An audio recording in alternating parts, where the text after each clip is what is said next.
ഇന്ത്യയിലെ ഏറ്റവും വലിയ ജനാധിപത്യ പ്രസ്ഥാനങ്ങളിലൊന്നായ കോൺഗ്രസ് ചരിത്രത്തിൽ ഇല്ലാത്ത വിധം പ്രതിസന്ധി നേരിടുകയാണ്. മതേതര മുദ്രാവാക്യങ്ങൾ ഉയർത്തിപ്പിടിച്ചും സഹിഷ്ണുതയുടെ പാഠങ്ങൾ പഠിപ്പിച്ചും ഇന്ത്യൻ ജനസംഖ്യയിൽ വലിയൊരു വിഭാഗത്തിന്റെ ആശയും ആവേശവുമായിരുന്ന കോൺഗ്രസ് ഇന്ന് പല സംസ്ഥാനങ്ങളിലും നിലനിൽപ്പിനായുള്ള പോരാട്ടത്തിലാണ്. ഒരു നിർണായകമായ പൊതു തെരഞ്ഞെടുപ്പ് അടുത്തു വരുമ്പോഴും സഖ്യങ്ങൾ നിലനിർത്തുന്നതിലും നിലവിലുള്ള അണികളെയെങ്കിലും പിടിച്ചു നിർത്താനും കഴിയാതെ ലക്ഷ്യബോധമില്ലാത്ത കപ്പൽ പോലെ ഉഴറി നടക്കുന്ന കാഴ്ച വേദനിപ്പിക്കുന്നതാണ്. ഒരു പിടി നേതാക്കളുടെ സ്വാർത്ഥ താൽപര്യങ്ങൾക്ക് വേണ്ടി മാത്രം നിലകൊണ്ടതാണ് കോൺഗ്രസ് പാർട്ടിയുടെ അധംപതനത്തിന് കാരണമെന്ന് പറയാമെങ്കിലും അതിനുമപ്പുറം ചില ഘടകങ്ങളുമുണ്ട്. വടക്കേ ഇന്ത്യൻ സംസ്ഥാനങ്ങളിൽ കോൺഗ്രസിൽ അവശേഷിക്കുന്ന അണികളും പ്രാദേശിക കക്ഷികളിൽ അടക്കം അഭയം പ്രാപിക്കുന്ന കാഴ്ചയാണ് ഉണ്ടാകുന്നത്.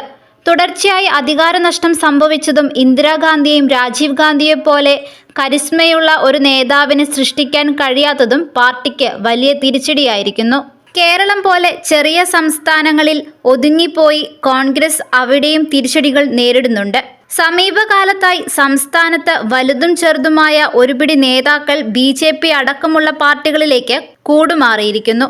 ഒരു അനിൽ ആന്റണിയിൽ ഒതുങ്ങുമെന്ന് കരുതിയ ഈ മറുകണ്ഠം ചാടൽ ഇപ്പോൾ തലസ്ഥാന ജില്ലയിലെ പ്രമുഖ നേതാവായ മഹേശ്വരൻ നായരിൽ വരെ എത്തി നിൽക്കുന്നു. നിലവിലുള്ള നേതാക്കൾ തന്നെ നല്ലൊരു ശതമാനം ഏത് നിമിഷവും വമ്പൻ ഓഫറുകൾക്ക് പിന്നാലെ പാഞ്ഞ് എതിർപ്പാളയങ്ങളിൽ ചേക്കേറാൻ മനസ്സുള്ളവരാണ്. സാഹചര്യങ്ങൾ ഒത്തുവരാത്തതുകൊണ്ട് മാത്രം കടിച്ചുപിടിച്ച് അവർ തുടരുന്നു എന്നതാണ് വാസ്തവം. അധികാരമില്ലാത്ത ഒരു ടേം കൂടി സഹിക്കാനുള്ള മനസ്സ് നേതാക്കൾക്ക് മാത്രമല്ല അണികൾക്കും ഇല്ലാതായി കഴിഞ്ഞു. ഇതാണ് ഇപ്പോൾ കോൺഗ്രസ് നേരിടുന്ന മറ്റൊരു പ്രതിസന്ധി.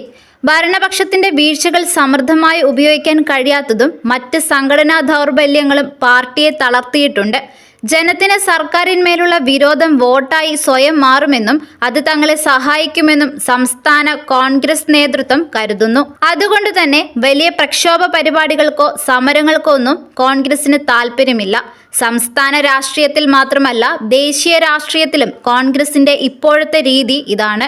ജനങ്ങളിലേക്ക് ഇറങ്ങിച്ചെന്ന് ജനകീയ പ്രശ്നങ്ങൾ ഏറ്റെടുത്ത് അതാത് സംസ്ഥാനങ്ങളിൽ പാർട്ടിക്ക് വേരോട്ടമുണ്ടാക്കാൻ കഴിവുള്ള നേതാക്കൾ തീരെ ഇല്ലാത്ത ഒരു പ്രസ്ഥാനമായി കോൺഗ്രസ് മാറിയിരിക്കുന്നു. ഇക്കാര്യത്തിൽ കർണാടകയും തെലങ്കാനയും മാത്രമാണ് അല്പം വേറിട്ട ശൈലി സ്വീകരിച്ചിട്ടുള്ളത്. അവിടങ്ങളിലെ നിയമസഭാ തെരഞ്ഞെടുപ്പുകളിൽ സംസ്ഥാന സർക്കാരുകൾക്കെതിരെ ശക്തമായ പ്രക്ഷോഭങ്ങൾക്ക് നേതൃത്വം നൽകിക്കൊണ്ട് പ്രാദേശിക നേതാക്കൾ ഉയർന്നു വന്നത് പാർട്ടിയെ സഹായിച്ചു. അല്ലാതെ രാഹുൽ ഗാന്ധിയെയോ സോണിയയെയോ പ്രിയങ്കയെയോ ഖാർഗെയോ കണ്ട് ജനം വോട്ട് ചെയ്തതല്ല എന്ന തിരിച്ചറിവ് കുറഞ്ഞപക്ഷം ഹൈക്കമാൻഡെങ്കിലും ഉണ്ടാകേണ്ടതാണ്. ചുരുക്കത്തിൽ ഇന്ത്യയിൽ ഇന്ന് കോൺഗ്രസ് നേടുന്ന അപൂർവം വിജയങ്ങൾക്കും പിന്നിൽ ഗാന്ധി കുടുംബത്തിൻ്റെയോ മറ്റ് ദേശീയ നേതാക്കൾ അവകാശപ്പെടുന്നവരുടെയോ പങ്ക് നമുക്ക് കാണാൻ കഴിയില്ല. എന്നിട്ടും നിലവിലുള്ള പ്രാദേശിക നേതാക്കൾ ഹൈക്കമാൻഡിനെ അനുസരിക്കുകയും ബഹുമാനിക്കുകയും ഒക്കെ ചെയ്യുന്നത് അത്ഭുതമുളവാക്കുന്ന ഒരു സംഗതിയാണ്.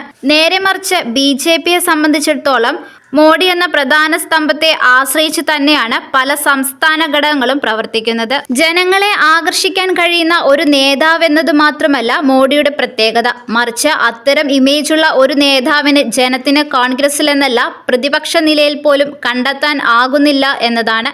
ചുരുക്കത്തിൽ നിലവിലുള്ള ഒരു നേതാവിനും കോൺഗ്രസിനെ രക്ഷിക്കാൻ കഴിയില്ല എന്നതാണ് ഏറ്റവും വലിയ സത്യം. ഇത്തവണയും വ്യക്തിപരമായി വോട്ടുകൾ നേടി ചില സംസ്ഥാനങ്ങളിൽ ചില കോൺഗ്രസ് നേതാക്കൾ ജയിച്ചു വരുമെങ്കിൽ പോലും ഒരു പ്രദേശത്തെയോ ഒരു സംസ്ഥാനത്തെയോ നിർണായകമായി സ്വാധീനിക്കാൻ കഴിവുള്ള ഒറ്റ നേതാവ് പോലും ഈ പാർട്ടിയിൽ ഇല്ല എന്നതാണ് ഏറ്റവും വലിയ ദൗർഭാഗ്യം. കുറഞ്ഞപക്ഷം 10 സംസ്ഥാനങ്ങളിലെങ്കിലും ഇത്തരം നേതാക്കൾ ഉണ്ടായിരുന്നുവെങ്കിൽ കോൺഗ്രസിനെ ഈ തകർച്ച നേരിടേണ്ടി വരുമായിരുന്നില്ല.